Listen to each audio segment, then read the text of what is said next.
Hello મારા વહાલા વહાલા વિદ્યાર્થી મિત્રો, કેમ છો? મજામાં? તો વહાલા વિદ્યાર્થી મિત્રો, અત્યારે આપણે જોઈ રહ્યા છીએ ધોરણ 11 ફિઝિક્સ ચેપ્ટર નંબર 10 દ્રવ્યના ઉષ્મીય ગુણધર્મો, જેનો આ બીજો લેક્ચર છે. પહેલા લેક્ચરની અંદર આપણે પ્રસ્તાવના જોઈ હતી, પછી તાપમાન અને ઉષ્માની વ્યાખ્યા આપણે જોઈ હતી, અને તાપમાનના અલગ અલગ માપક્રમ કે જેમાં તમે એકમાંથી બીજામાં કન્વર્ટ કરી શકો એનો આપણે અભ્યાસ કર્યો હતો, ડિગ્રી સેલ્સિયસમાંથી ફેરનહીટમાં, કેલ્વિનમાં, બરાબર. અને આજે આપણે જઈ રહ્યા છીએ એના પછીના નેક્સ્ટ ટોપિક ઉપર આગળ વધીએ છીએ, જેનું નામ છે 10.4 આદર્શ વાયુ સમીકરણ અને નિરપેક્ષ તાપમાન. બરાબર. તો કેમેસ્ટ્રીની અંદર પણ તમે આદર્શ વાયુ સમીકરણ ભણો છો, તો સેમ ટુ સેમ અહીંયા આપણે પાછું સ્ટડી કરવાનું છે. બરાબર. કેમેસ્ટ્રીમાં પણ તમે શીખેલા છો. તો આદર્શ વાયુ સમીકરણ અને નિરપેક્ષ તાપમાન શું છે એનો આપણે ડિટેલમાં અભ્યાસ કરશું. તો લાસ્ટ ટોપિક પાછો એકવાર રિવાઇઝ કરીએ કે લાસ્ટમાં આપણે શું શીખાતા. તો કે લાસ્ટ ટોપિકમાં આપણે શીખાતા કે પ્રવાહી કાચ થર્મોમીટર કેવી રીતના બનાવવામાં આવે છે, એની રચના કેવી હોય છે, મેં તમને લાસ્ટ લેક્ચરમાં સમજાવેલું છે. બરાબર. તો પ્રવાહી કાચ થર્મોમીટરથી માપેલા જેટલા રીડિંગ આવે છે પ્રવાહી કાચ થર્મોમીટરથી, એ રીડિંગ એટલા પરફેક્ટ આવતા નથી. એના નિયત બિંદુઓથી થોડાક જુદા આપણને રીડિંગ મળે છે પ્રવાહી કાચ થર્મોમીટરમાં. એનું કારણ શું છે? તો કે એનું કારણ એવું છે કે દરેક પ્રવાહીની ઉષ્મીય પ્રસરણની જે ક્ષમતા છે એ જુદી જુદી હોય. ઉષ્મીય પ્રસરણ હવે નેક્સ્ટ ટોપિકમાં આપણે શીખવાના છીએ. બરાબર. આજે જ આપણે શીખશું ડિટેલમાં. ઉષ્મીય પ્રસરણ એટલે શું? તો કે કોઈ પણ પદાર્થનું તાપમાન વધારવામાં કે ઘટાડવામાં આવે તો વધારવામાં આવે તો એનું વિસ્તરણ થાય, ને ઘટાડવામાં આવે તો એનું સંકોચન થાય. તો અલગ અલગ પ્રવાહી છે. ધારો કે તમે પારો યુઝ કરો છો અથવા આલ્કોહોલ યુઝ કરો છો, આ બે પ્રવાહીનો યુઝ થાય છે. તો બંનેના ઉષ્મીય પ્રસરણના ગુણધર્મો જુદા જુદા છે. બેને તમે એક સરખા ગરમ કરશો તો એક છે એ વધારે પ્રસરણ પામશે, બીજું છે એ ઓછું પ્રસરણ પામશે. તો આના લીધે આપણને જે રીડિંગ જોઈએ છે તાપમાનના એ એકદમ ચોક્કસ મળી શકતા નથી. તો એનો ઉકેલ કેવી રીતના મેળવવો? તો એનો મતલબ છે કે ભાઈ એનો ઉકેલ મેળવવા માટે આપણે કંઈક બીજું વિચારવું પડશે. તો વૈજ્ઞાનિકોએ વિચાર્યું, તો મોટા ભાગના વાયુઓ જેટલા છે, તો વાયુઓ કોઈ પણ હોય, બરાબર, તો બધા જ વાયુના પ્રસરણના ગુણધર્મો લગભગ એક સરખા જોવા મળે છે. અને વાયુઓની જ્યારે ઘનતા એકદમ ઓછી રાખવામાં આવે છે, બરાબર, ઘનતા એકદમ ઓછી એટલે કે તમે સમજો કે એના અણુઓની સંખ્યા ખૂબ જ ઓછી રાખવાની, કદ વધારે રાખવાનું, એટલે ઘનતા કેવી થઈ ગઈ? ઓછી. ઘનતા એટલે તમને ખબર છે દળના છેદમાં શું થાય? કદ. તો એકદમ ઓછી ઘનતાવાળા વાયુઓ લેવાના. તો એ બધા જ વાયુઓના પ્રસરણના ગુણધર્મો આપણને કેવા મળે છે? તો કે એક સરખા જ જોવા મળે છે.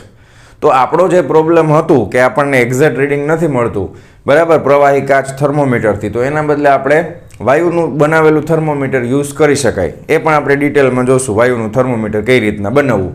બરાબર. તો પહેલાં આવશે આદર્શ વાયુનું સમીકરણ. તો વાયુઓનો અભ્યાસ છે લગભગ 17મી સદીથી ચાલુ હતો. બરાબર છે. તો સૌથી પહેલો અભ્યાસ વાયુઓ માટે જ્યારે કરવામાં આવે છે, પહેલી વસ્તુ એ કે આદર્શ વાયુ એટલે શું?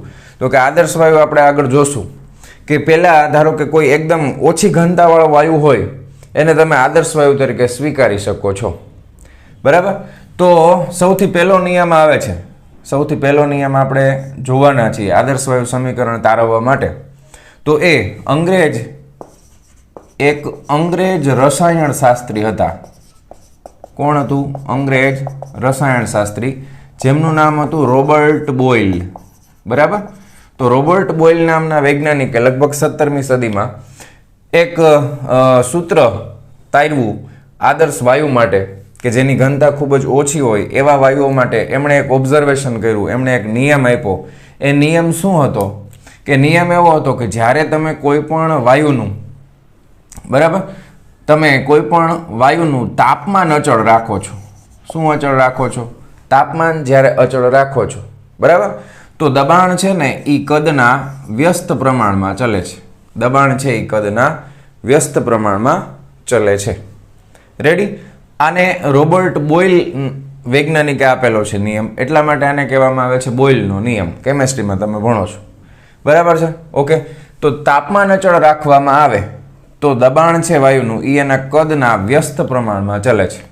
બરાબર. તો એનો મતલબ શું થયો? કે દબાણ વધારશું તો કદ ઘટશે, દબાણ ઘટશે તો કદ વધશે. સિમ્પલ. બરાબર. એવી જ રીતના આ બોઇલ નામના વૈજ્ઞાનિકે જ્યારે આ સંશોધન કર્યું એના લગભગ 100 વર્ષ પછી બીજા એક વૈજ્ઞાનિક આવે છે જે ફ્રાન્સના હતા, તો એને આપણે કહેશું ફ્રેન્ચ વૈજ્ઞાનિક, બરાબર, જેમનું નામ હતું જેક્સ ચાર્લ્સ. જેક્સ ચાર્લ્સ નામના વૈજ્ઞાનિક આવે છે. તો ચાર્લ્સ આપણને શું કહે છે કે ચાર્લ્સ નામના વૈજ્ઞાનિક એમ કહે છે કે જ્યારે કોઈ પણ આદર્શ વાયુનું દબાણ અચળ રાખવામાં આવે, બરાબર, ચાર્લ્સ નામના વૈજ્ઞાનિકે શું કીધું કે જ્યારે કોઈ પણ વાયુનું દબાણ અચળ રાખવામાં આવે, બરાબર, તો એનું કદ છે એ તાપમાનના સમપ્રમાણમાં હોય છે. બરાબર, રેડી? તો કદ છે એ તાપમાનના સમપ્રમાણમાં હોય છે. આને કહેવાય ચાર્લ્સનો નિયમ, આને કહેવાય બોયલનો નિયમ. તો બોયલનો નિયમ હજી આપણે અહીંયા ચાલે છે કાઢવું હોય તો વીને તમે સામે લઈ જાઓ તો શું લખી શકાય? પીવી બરાબર અચળ. બરાબર છે. ચાર્લ્સનો નિયમ છે એને તમે શું લખી શકો? ટીને છેદમાં લઈ જાઓ તો વીના છેદમાં ટી બરાબર શું થાય? તો કે અચળ. બરાબર, તો બોયલનો નિયમ છે પીવી બરાબર અચળ, ચાર્લ્સનો નિયમ છે વીના છેદમાં ટી બરાબર અચળ. હવે આના અમુક સમય પછી હજી એક ત્રીજા વૈજ્ઞાનિક આવે છે જે તમે કેમેસ્ટ્રીમાં ભણો છો પણ ફિઝિક્સમાં એ વૈજ્ઞાનિકનો ઉલ્લેખ કરેલો નથી. બરાબર, એ શું છે? તો કે ગેલિયુસેકનો નિયમ છે. હવે જો પહેલામાં આપણે શું કર્યું તો કે આદર્શ વાયુનું તાપમાન અચળ રાખ્યું, બીજામાં દબાણ અચળ રાખ્યું, તો ત્રીજામાં શું અચળ રખાય? તો કે કદ અચળ રખાય. બરાબર છે. તો કદ અચળ રાખો તો તમને ત્રીજો નિયમ મળી જાય. બરાબર, તો એનું નામ હતું ગેલિયુસેકનો નિયમ. બરાબર છે. તો ફાઇનલી તમે આ બે નિયમને ભેગા કરો તો તમને આદર્શ વાયુનું એક સમીકરણ મળી જાય. તો કે ધારો કે બેને ભેગા કરીએ તો શું કહી શકાય? તો કે પીવીના છેદમાં ટી બરાબર અચળ થાય. શું થાય? પીવીના છેદમાં ટી બરાબર અચળ. બરાબર, અહીંયા પી ગુણ્યા વી એટલે અચળ છે, અહીંયા વીના છેદમાં ટી અચળ છે, એટલે અહીંયા આગળ બે ગુણાકાર નથી કરવાનું, ધ્યાન રાખજો, તો વીનો વર્ગ થઈ જાય. બરાબર, પણ અહીંયા વીના છેદમાં ટી લઈ લેશો એટલે અચળ આવી જશે. તો બે નિયમને ભેગા કરો એટલે પીવીના છેદમાં ટી બરાબર શું થાય? અચળ. અને વૈજ્ઞાનિકોએ પ્રયોગો દ્વારા અચળ સંખ્યા છે એ આપણને મળે છે મ્યુ આર. શું મળે છે? મ્યુ આર આવે છે. હવે મ્યુ છે એ શું છે? તો કે મ્યુ છે એ મોલની સંખ્યા છે. કોઈ પણ વાયુમાં મોલની સંખ્યા, કેમેસ્ટ્રીને લગતો ટોપિક છે. બરાબર છે. વાયુઓનું કદ જનરલી આપણે વાયુનું દળ ન માપીએ, વાયુના શું માપીએ? તો કે મોલની સંખ્યા કેટલી છે. બરાબર, એક મોલની અંદર પરમાણુની સંખ્યા ફિક્સ હોય. બરાબર, એવોગેડ્રો આંક તમને બધાને ખબર છે, 6.023 ગુણ્યા 10⁻23. બરાબર, મોલની સંખ્યા છે. અને આર છે એને સાર્વત્રિક વાયુ નિયતાંક કહેવામાં આવે છે. શું કહેવામાં આવે છે? સાર્વત્રિક વાયુ નિયતાંક, જેનું મૂલ્ય એકચ્યુઅલમાં 8.314 છે. આપણે એટલું જ લખીએ. ટેક્સ્ટ બુકમાં 8.31 લખ્યું છે. બરાબર, એકમ શું થશે? તો કે જૂલ પર મોલ કેલ્વિન. બરાબર છે, જૂલ પર મોલ કેલ્વિન. તો આને કહેવામાં આવે છે આદર્શ વાયુ. હવે અહીંયાથી તમે સમીકરણ બનાવશો એટલે ફાઇનલી તમને સૂત્ર શું મળશે? પીવી બરાબર મ્યુ આર ટી. આને કહેવાય આદર્શ વાયુ સમીકરણ. પીવી બરાબર મ્યુ આર ટી. બરાબર, છેલ્લો જે વૈજ્ઞાનિક હતો ગેલિયુસેક, મેં તમને કીધું. તો હવે આ સૂત્રમાં તમારે શું હતું? ધારો કે વી અચળ રાખો તો દબાણ છે એ તાપમાનના સમપ્રમાણમાં હોય. એ ગેલિયુસેકનો નિયમ છે. પણ ફિઝિક્સમાં આપણે એ નિયમને ધ્યાનમાં નથી લેવાનું. આપણા સિલેબસમાં બે જ નિયમ છે, બોયલનો નિયમ અને ચાર્લ્સનો નિયમ. રેડી? ઓકે, ડન છે આટલું. તો તમારા સુંદર અક્ષરોની અંદર આ સરસ મજાની વસ્તુઓ લખી નાખો. બરાબર, કે પીવી બરાબર મ્યુ આર ટી. પીવી બરાબર મ્યુ આર ટી. બરાબર, આ નિયમને તમે આમ પણ લખી શકો, પીવી ચલે છે ટી. પીવી ચલે છે ટી. રેડી? હવે આપણે ચર્ચા કરવાના છીએ કે આદર્શ વાયુનું સમીકરણ આપણને મળી ગયું છે. હવે પહેલી વસ્તુ ખાસ યાદ રાખજો, આદર્શ વાયુનું સમીકરણ ખાલી આદર્શ વાયુને જ લાગુ પડે. દુનિયાનો કોઈ પણ વાયુ ખરેખર રિયલમાં આદર્શ હોતો નથી. બરાબર, આદર્શ વાયુ સમીકરણ માત્ર આદર્શ વાયુને જ લાગુ પડે. દુનિયાનો કોઈ પણ વાયુ રિયલમાં આદર્શ વાયુ હોતો નથી. પણ દુનિયાના દરેકે દરેક વાયુઓ એકદમ ઓછા દબાણે અને એકદમ ઓછી ઘનતામાં આદર્શ વાયુ તરીકે વર્તે છે. તો કોઈ પણ વાસ્તવિક વાયુને તમારે જો આદર્શ વાયુ બનાવવું હોય તો એની બે કન્ડિશન છે. એક કન્ડિશન એવી છે કે એનું દબાણ એકદમ ઓછું કરી નાખો. દબાણ તમે એકદમ ઓછું કરી નાખશો એટલે એની ઘનતા છે એ ઘટી જશે સાવ. બરાબર, એટલે ઘનતા ઓછી થઈ જશે તો આદર્શ વાયુની જેમ વર્તી શકે. અથવા તમે એનું તાપમાન એટલું બધું વધારી દો કે એના અણુઓ એકબીજાથી એટલા બધા દૂર જતા રહેશે એટલે પાછી તાપમાનની અસરના કારણે ઘનતા ઘટી જશે. તો આ બે પરિસ્થિતિમાં તમે દુનિયાના કોઈ પણ વાસ્તવિક વાયુને આદર્શ વાયુ તરીકે સ્વીકારી શકો છો. તો આપણે કેમિસ્ટ્રીની અંદર તમે શીખેલા છો કે તમે oxygen, carbon dioxide, hydrogen, nitrogen બધાય વાયુને આપણે આદર્શ વાયુ તરીકે સ્વીકારીને હાલીએ છીએ. બધાને એક જ સમીકરણ લાગુ પડે, PV is equal to mu RT. Ready? Done છે આટલું? પાક્કું? ઓકે. હવે આ ટોપિકમાં આપણે આગળ વધીએ છીએ. આને જવા દઉં છું, તમે લખી લેજો વિડીયો પોસ્ટ કરીને તમારા સુંદર અક્ષરોમાં. ચાલો, રેડી? ઓકે. હવે આપણે જોવાના છીએ કે આપણો જે પ્રોબ્લેમ હતો, કયો પ્રોબ્લેમ હતો? તો કે ઓલું પ્રવાહી કાચ થર્મોમીટર છે એમાં રીડિંગ છે એ પરફેક્ટ બતાવતા નહોતા. તો એના માટે થઈને આપણે હવે આદર્શ વાયુનું સમીકરણ જાણીએ છીએ. તો આપણે એક વાયુનું થર્મોમીટર બનાવશું. કેવું થર્મોમીટર બનાવશું? અચળ કદ વાયુ થર્મોમીટર. શું બનાવવાના છીએ? તો કે આપણે બનાવશું અચળ કદ વાયુ થર્મોમીટર. હવે અચળ કદ અચળ હોય એ નિયમ હજી ફિઝિક્સમાં નથી, મેં કીધું ને ગેલ્યુસેકનો નિયમ છે આ.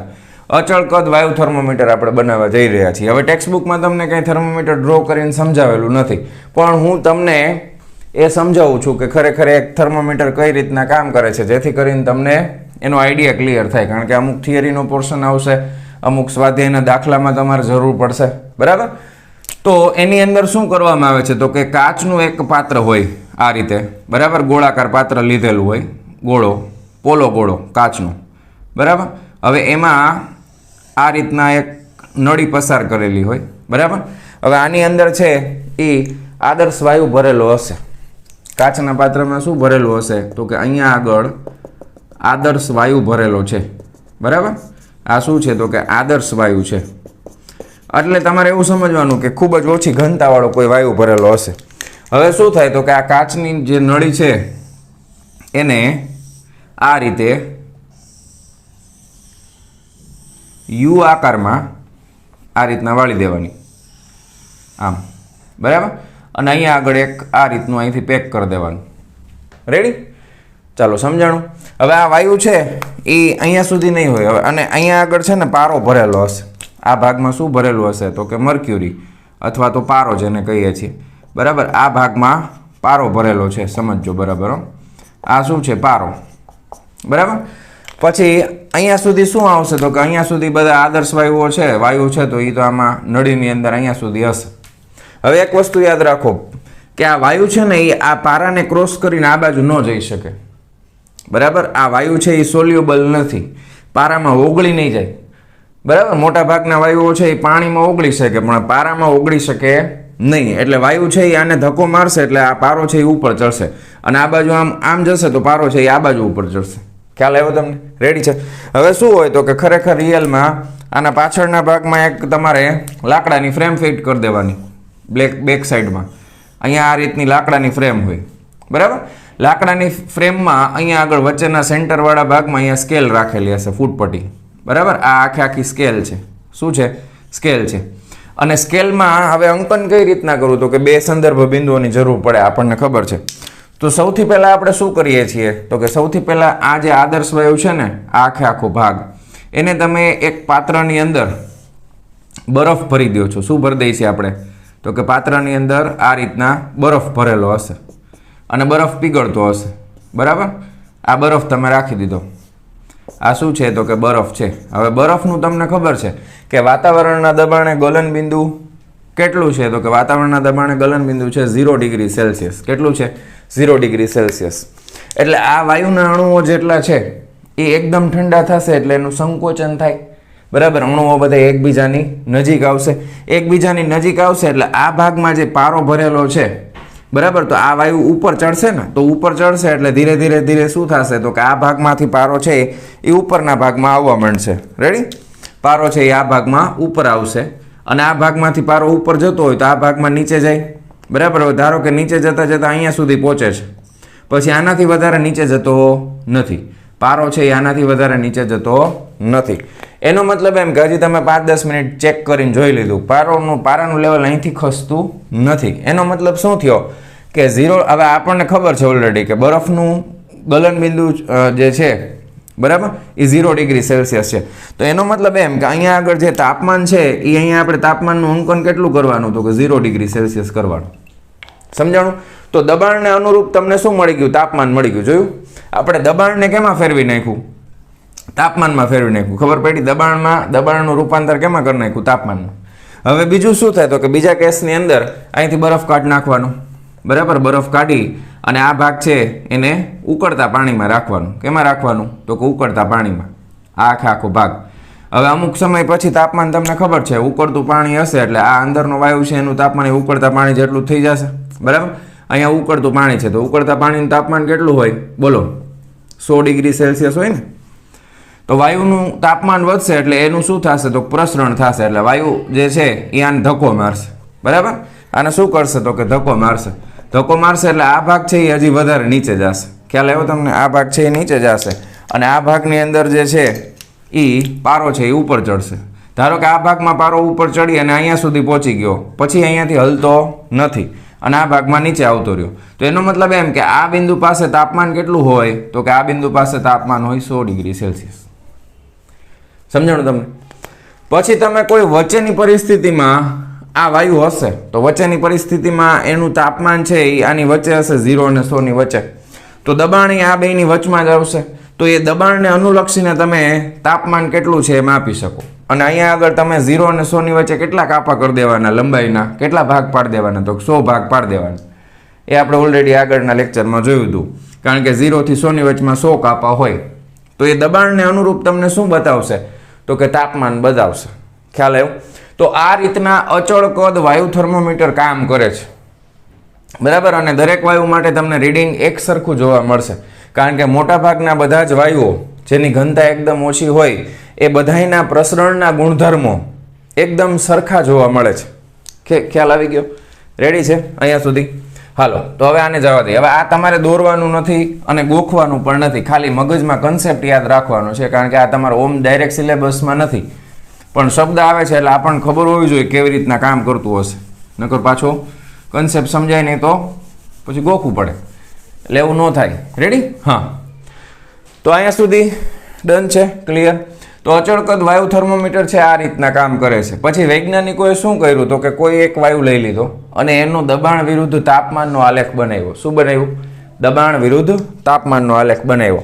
તો હવે હું અહીંયા આગળ જો આપણે આલેખ બનાવીએ છીએ, ખાલી આલેખ બનાવીએ છીએ, દબાણ વિરુદ્ધ તાપમાનનો આલેખ. બરાબર? ચાલો, આ રીતના છે. રેડી? તો માનો કે આ ઊભી અક્ષ ઉપર જે રેડ કલર વાળું જે મેં બતાવ્યું છે એ શું છે? તો કે આ છે દબાણ. બરાબર?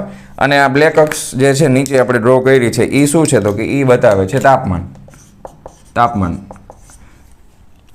આ કેનામાંથી આલેખ બનાવીએ છીએ? આમાંથી, અચળ કદ વાયુ થર્મોમીટરમાંથી બનાવીએ છીએ. બરાબર?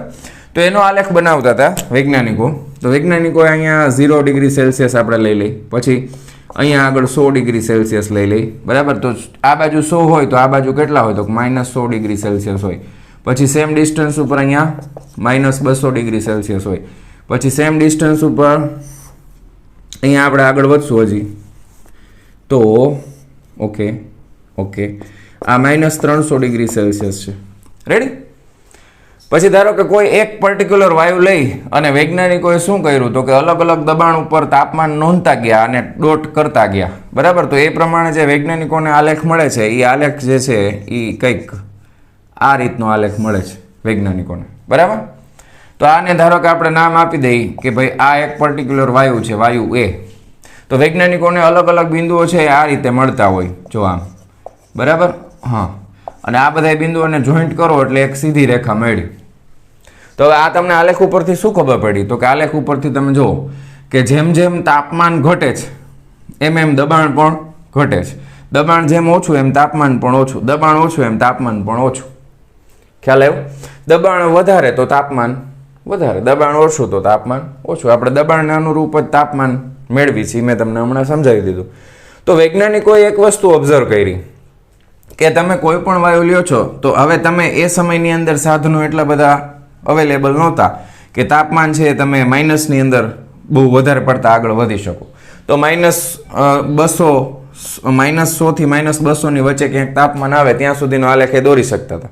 પછી શું કરીએ? તો કે આ સીધી રેખા મળે છે એને ધારો કે તમે પાછળની સાઈડ લંબાવો તો અહીંયા આગળ તમને કંઈક પર્ટિક્યુલર તાપમાન મળશે છેદન બિંદુ પાસે. તાપમાનને જ્યાં ટચ કરશે આ રેખા ત્યાં તમને કંઈક પર્ટિક્યુલર તાપમાન મળશે. એ તાપમાન હતું -273.15 ડિગ્રી સેલ્સિયસ. કેટલું હતું?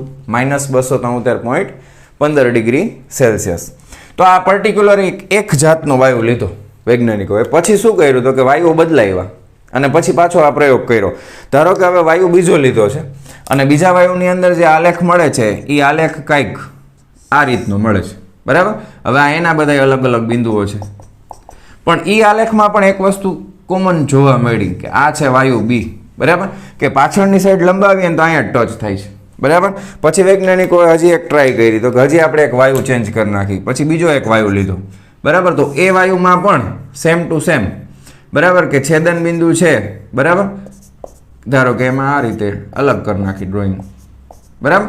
તો આ વાયુની અંદર પાછું છેદન બિંદુ તો અહીંયા જ આવે છે. ક્યાં આવે છે? -273.15 ડિગ્રી સેલ્સિયસ. આ છે વાયુ સી, ધારો કે. તો અલગ અલગ વાયુઓમાં એક વસ્તુ કોમન જોવા મળી કે જ્યારે આલેખને પાછળની સાઈડ લંબાવવામાં આવે છે તો પાછળની સાઈડ જે તાપમાનના અક્ષ ઉપર આલેખ છેદે છે એ છેદન બિંદુનું તાપમાન -273.15 ડિગ્રી સેલ્સિયસ આવે છે. વાયુ ગમે તે હોય, ઓક્સિજન હોય, હાઇડ્રોજન હોય, નાઇટ્રોજન હોય, કોઈ પણ હોય, તો દરેક વાયુ માટે આ છેદન બિંદુનું તાપમાન એક સરખું જોવા મળે છે. બીજું, વૈજ્ઞાનિકોએ એવું પણ ઓબ્ઝર્વેશન કર્યું કે મોટા ભાગના વિસ્તાર માટે આલેખ છે ને સુરેખા મળે છે, બરાબર. એટલે અહીંયા આગળ તમને સીધી રેખા જ જોવા મળશે, તાપમાનનો મોટો ગાળો.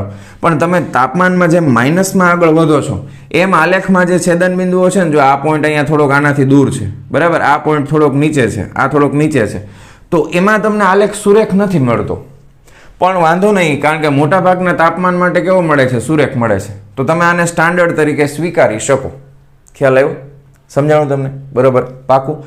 તો ફાઇનલી વૈજ્ઞાનિકોએ નક્કી કરી નાખ્યું કે ભાઈ આ રીતના આદર્શ વાયુ થર્મોમીટર ઉપરથી એક તાપમાન એવું છે કે જ્યાં આગળ ઓછામાં ઓછું તાપમાન કેટલું હોય તો કે -273.15 ડિગ્રી સેલ્સિયસ મળે છે. રેડી? મોટા ભાગના તાપમાનના ગાળા માટે આલેખ સુરેખ હોય છે. બીજું, જો આપણે એવું ધારવાનું છે કે જો વાયુની અવસ્થા બદલાતી ન હોય, એટલે વાયુનું સ્વરૂપ ન બદલાય, વાયુ એટલે વાયુ સ્વરૂપમાં જ રહે એમ ટૂંકમાં, અને એનું તાપમાન ઘટાડતા જો એ અહીંયા સુધી પહોંચી જશે તો એવું બની શકે કે જો અહીંયા છેદન બિંદુ છે એનો મતલબ એમ કે આ અક્ષ ઉપર દબાણ કેટલું થઈ જશે? 0. તો શૂન્ય દબાણ ઉપર પણ જો વાયુનું સ્વરૂપ ન બદલાય તો એ 0 દબાણવાળી પરિસ્થિતિ શક્ય બને.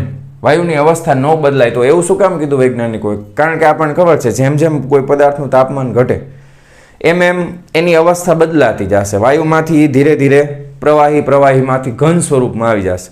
તો -273 જો આપણે એવું ધારી લઈએ કે આદર્શ વાયુ છે એ વાયુ અવસ્થામાં જોઈએ, પ્રવાહી એ નથી બનતો અને ઘને નથી બનતો, તો આપણને દબાણ કેવું મળી શકે? તો કે 0 મળી શકે. રેડી? ડન છે? પાકું? ઓકે. તો આ હતું અચળ કદ વાયુ થર્મોમીટર ઉપરથી બનાવેલો આલેખ. અને આ જે તાપમાન છે તો આ તાપમાન ઉપરથી એક વૈજ્ઞાનિક આવે છે જેમનું નામ હતું લોર્ડ કેલ્વિન. શું નામ છે? Lord kelvin. તો લોર્ડ કેલ્વિન નામના વૈજ્ઞાનિકે આ જે તાપમાન છે એને નિરપેક્ષ શૂન્ય તરીકે સ્વીકારેલું છે. નિરપેક્ષ શૂન્ય તાપમાન, બરાબર. હવે એ ભાઈનું નામ કેલ્વિન હતું એટલે આ તાપમાન છે એને પણ આપણે શું નામ આપશું? કેલ્વિન. તો એનો મતલબ એમ કે -273.15 ડિગ્રી સેલ્સિયસ છે એના બરાબર કેલ્વિન માપક્રમમાં નિરપેક્ષ શૂન્ય, એટલે આના બરાબર શું થાય? તો કે 0 કેલ્વિન થાય. શું થાય? 0 કેલ્વિન. હવે મેં ચાય કરીને આમ કે નથી કર્યું, વળી ઘણા કે સરે ઓકે લખ્યું, બરાબર. આ કેલ્વિનની સંજ્ઞા કે છે, બરાબર. કેલ્વિન છે એ તાપમાનનો જે માપક્રમ છે એ નિરપેક્ષ શૂન્ય ઉપર આધારિત છે. બીજું, કેલ્વિન માપક્રમની અંદર કેલ્વિન માપક્રમ છે ડિગ્રી સેલ્સિયસ માપક્રમ જેવો જ છે, એમાં કાંઈ ફરક નથી. ડિગ્રી સેલ્સિયસ માપક્રમમાં પણ આપણે 0 અને 100 ની વચ્ચે કેટલા કાપા હતા? તો કે 100 કાપા હતા. તો અહીંયા પણ કેલ્વિન માપક્રમમાં પણ બાકી બધી વસ્તુ ડિગ્રી સેલ્સિયસની જ કોપી કરેલી છે. ખ્યાલ આવ્યો તમને? તો એમાં પણ 100 ડિગ્રી સેલ્સિયસનો તફાવત હોય તો કેલ્વિનમાં પણ 100 કેલ્વિનનો જ તફાવત તમને મળશે. બેમાં કાંઈ ફેર નથી. રેડી? તો પહેલાં આટલી વસ્તુ નોટ ડાઉન કરો, પછી આપણે તમને એક પાછો કોષ્ટકની અંદર એક ડ્રો કરીને આપ્યું છે ટેક્સ્ટ બુકમાં અલગ અલગ તાપમાનના માપક્રમ માટે, જે મેં તમને ઓલરેડી લાસ્ટ લેક્ચરમાં કરાવ્યું છે, પણ પાછું આપણે આપ્યું છે એટલે જોઈ લઈએ. રેડી? ચાલો જવા દો આને. ડન? પાક્કું? ક્લિયર? ઓકે. હાલો, હવે આપણે એકમાંથી બીજામાં ફેરવવા માટે, તાપમાનને ફેરવવા માટે આપણે આલેખ ડ્રો કરીએ છીએ. એ જ પ્રમાણેનો આલેખ તમને ત્રણેય માટે તમને આપેલો છે ટેક્સ્ટ બુકમાં. બરાબર છે. ત્રણેયને આપણે કલર અલગ અલગ રાખી. બરાબર. ધારો કે આ બ્લુ કલર વાળું છે. બરાબર. અહીંયા આગળ તમે માનો કે આ 0 ડિગ્રી સેલ્સિયસ છે, તો પાણીનું ઠારણ બિંદુ અને પાણીનું ઉત્કલન બિંદુ કેટલું હોય? તો 100 ડિગ્રી સેલ્સિયસ હોય. બરાબર. અને અહીંયા આગળ નિરપેક્ષ શૂન્ય લઈએ છીએ. શું લઈએ છીએ? નિરપેક્ષ શૂન્ય. તો નિરપેક્ષ શૂન્ય અહીંયા કેટલું થાય? ઓકે, નિરપેક્ષ શૂન્ય થશે -273.15 ડિગ્રી સેલ્સિયસ. રેડી. અને અહીંયા વચ્ચે કાપા કેટલા હશે? તો કે 100. આ ડિગ્રી સેલ્સિયસ તાપમાનનો માપક્રમ છે. સરસ. હાલો, પછી આ બ્લેક કલર વાળું છે એ ફેરનહીટ. અરે સીધી રેખા ડ્રો કરવાની છે મારા ભાઈ. અરે સીધી રેખા ડ્રો કરી, સીધી સીધી. હાલો, હા સીધી. હા, ડન. Very good. હા, તો અહીંયા આગળ ફેરનહીટ માપક્રમમાં ધારો કે પછી બીજા નંબર ઉપર કેલ્વિન આપ્યું છે ટેક્સ્ટ બુકમાં, તો આપણે કેલ્વિન લઈ લઈએ. તો કેલ્વિન માપક્રમમાં અહીંયા કેટલું આવશે? નિરપેક્ષ શૂન્ય કેટલું સ્વીકારેલું છે? તો 0 કેલ્વિન. હવે તમે ડિગ્રી સેલ્સિયસમાંથી કેલ્વિનમાં ફેરવો તો બે વચ્ચે કાપા તો આટલા જ આવશે. એટલે અહીંયા આગળ 0 ડિગ્રી સેલ્સિયસને અનુરૂપ કેલ્વિનમાં કેટલું હશે? તો 273.15 કેલ્વિન પ્લસમાં આવશે. ધ્યાન રાખજો. અને અહીંયા 100 ડિગ્રી સેલ્સિયસના અનુરૂપ કેટલું આવશે? તો 373.15 કેલ્વિન. રેડી. તો જો અહીંયા કાપા આમાં 100, તો આમાંય ડિફરન્સ કેટલાનો છે? 100નો જ છે. જો બરાબર. એટલે અહીંયા ડિફરન્સ એટલાનો જ આવશે. તો અહીંયા કાપા કેટલા હશે? તો 273.15 કાપા હશે અહીંયા. એવું તમે સમજી શકો. આ 0 કેલ્વિન છે. બરાબર. ઓકે નથી લખ્યું. વળી પાછા કહે સર ઓકે લખ્યું. ઓકે નથી, 0 કેલ્વિન છે. હાલો, પછી ત્રીજો માપક્રમ છે એ તમને ખબર છે કેમાં આપણે લઈએ છીએ? તો ફેરનહીટમાં લઈએ છીએ. તો ત્રીજા માપક્રમમાં 0 ડિગ્રી સેલ્સિયસને અનુરૂપ તાપમાન હતું 32 ડિગ્રી ફેરનહીટ અને અહીંયા આગળ હતું 212 ડિગ્રી ફેરનહીટ. બરાબર. હવે અહીંયા આગળ તમે જોશો નિરપેક્ષ શૂન્ય તાપમાનમાં તમારે એને ફેરનહીટમાં કન્વર્ટ કરવું પડે. બરાબર. એ કઈ રીતના કરાય એ મેં તમને સમજાવેલું છે લાસ્ટ લેક્ચરમાં. આ ગોખવાની જરૂર નથી. બરાબર. ગોખવાની જરૂર નથી. તમે સૂત્ર તારવીને પણ કરી શકો છો. બરાબર. ધારો કે આનું તાપમાન છે x. અત્યારે પાછી પ્રેક્ટિસ કરાવી લઉં. ધારો કે આ તાપમાન છે x, તો શું કરવાનું? તો કે જે તાપમાન માપવાનું હોય એ માઇનસ તમે શું કરો છો? તો કે માઇનસ તમે કરો છો ગલન બિંદુ, તો આ 32 કરશો. ભાગાકારમાં શું આવશે? તો કે ઉત્કલન બિંદુ, તો 212 માઇનસ ઠારણ બિંદુ એટલે 32. બરાબર. કોની યાર સરખાવવું છે? બરાબર. તો કે તમે સરખાવો છો આની યાર સરખાવો છો ને કેલ્વિન માપક્રમ સાથે. તો અહીંયા આગળ x ને અનુરૂપ તાપમાન કેલ્વિનમાં કેટલું છે? તો કે 0 માઇનસ તમારે કરવાનું છે ઠારણ બિંદુ, તો આ થઈ જશે 273.15. બરાબર. ના છેદમાં ઉત્કલન અને ઠારણ એટલે 373.15 માઇનસ 273.15. રેડી. તો આ થઈ જશે x માઇનસ 32 ના છેદમાં કેટલા આવ્યા? તો કે 180. બરાબર. આ માઇનસ 273.15 છેદમાં 100. રેડી. એક એક મીંડું કેન્સલ કરી નાખો. તો x બરાબર 32. બરાબર. આ પ્લસ 32 આ સામે જાય તો પ્લસ 32 થઈ જશે. બરાબર. અને આ છે એ માઇનસમાં કેટલા આવશે? તો કે 1.8 ગુણ્યા 273.15. રેડી. તો x બરાબર ગણતરી કરી નાખો ફટાફટ. બરાબર. અને ચેક કરી લ્યો. આપણે જોઈ પણ લઈએ હારે. જો 273.15 ગુણ્યા 1.8 491.67 માઇનસ 32 તો 459.67 આવે. બરાબર. તો આ આવશે -459.67. ટેક્સ્ટ બુકમાં તમે જોશો તો આ કેટલું આપ્યું છે? તો -459.67 આવે છે, પણ ટેક્સ્ટ બુકમાં 69 આપ્યું છે ડિગ્રી ફેરનહીટ. રેડી. તો આપણે એક પ્રેક્ટિસ કરી લીધી હારે. આ મેં તમને શીખડાવ્યું હતું ને લાસ્ટ લેક્ચરમાં. જો ન ખબર હોય તો લાસ્ટ લેક્ચર પહેલાં જોઈ લેજો. કોઈ પણ માપક્રમમાં તમે જઈ શકો. આ રીતના ઘણા MCQ કોમ્પિટિટિવ એક્ઝામમાં પૂછાય છે, તમારી સ્કૂલની એક્ઝામમાં પૂછાશે એકમાંથી બીજામાં. ની મેં તમને લાસ્ટ લેક્ચરમાં પ્રેક્ટિસ કરાવી છે MCQની. બરાબર.